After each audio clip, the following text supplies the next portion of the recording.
বড়া দিয়ে উচ্ছে আলু দিয়ে ঝোল করবো। নিয়েছি লবণ হলুদ দিয়ে রেখেছি, নেবো। আর জিরে লঙ্কা বাটা আছে, সিদ্ধ করে নিয়ে জল ফেলে দিয়ে নিচ্ছি ছোট ছোট করে।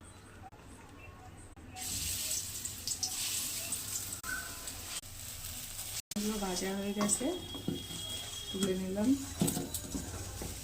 আলুটা ভেজে তুলে নেবো।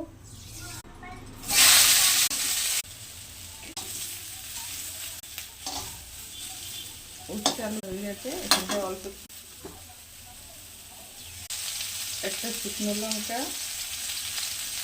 একটু মেথি, দুটো তেজপাতা ফোড়নে দিলাম।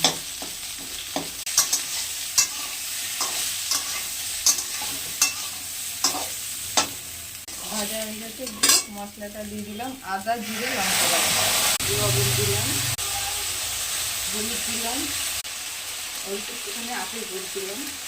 বাটিটা দিয়ে একটু জল দিয়ে দিলাম, কষিয়ে নেব।